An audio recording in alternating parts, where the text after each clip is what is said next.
Hey guys, I'm not an expert at all. I'm a novice when it comes to being an aquarium keeper. Been doing this for about 8 months now, but I just wanted to share my experiences of starting a planted tank so that other people who's looking for a good experience might learn from some of the plenty of mistakes I did. Quick details: I started this 8 months ago. Bought a goldfish, grabbed this tank and this red awesome gravel.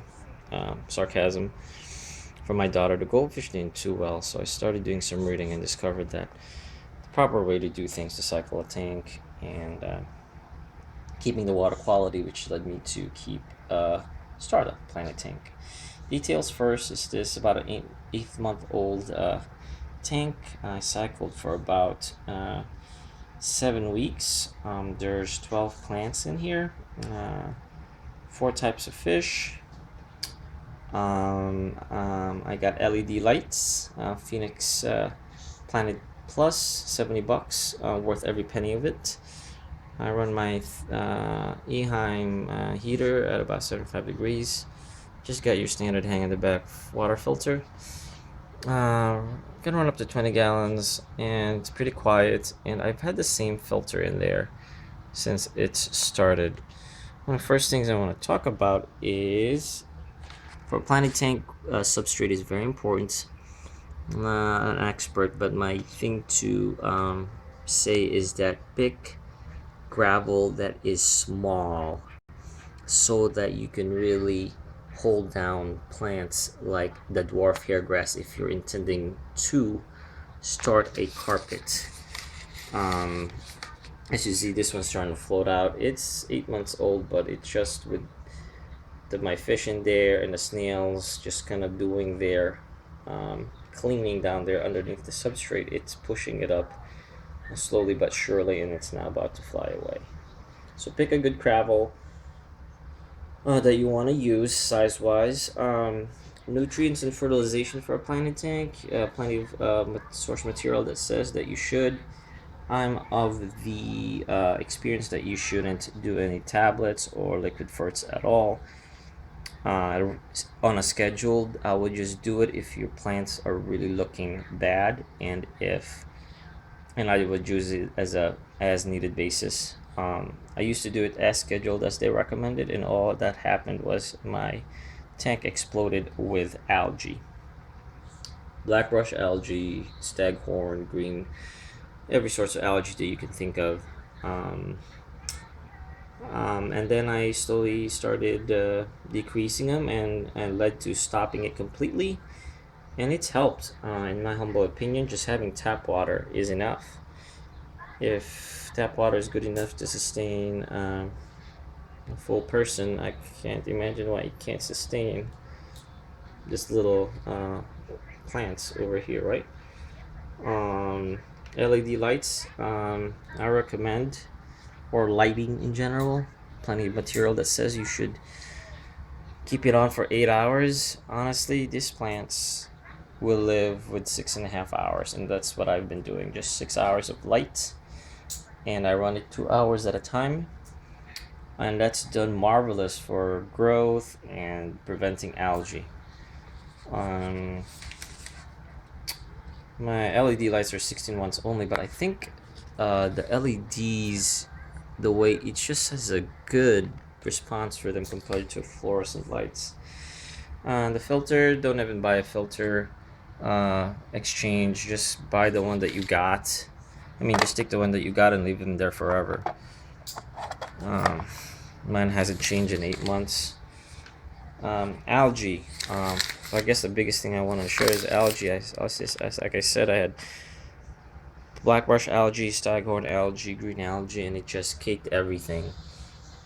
And then what I recommend is no fertilizers, root tabs or liquid. Lights at about 6 to 7 hours only. Buy a timer, and most of all, use plants that are high energy nutrient eaters.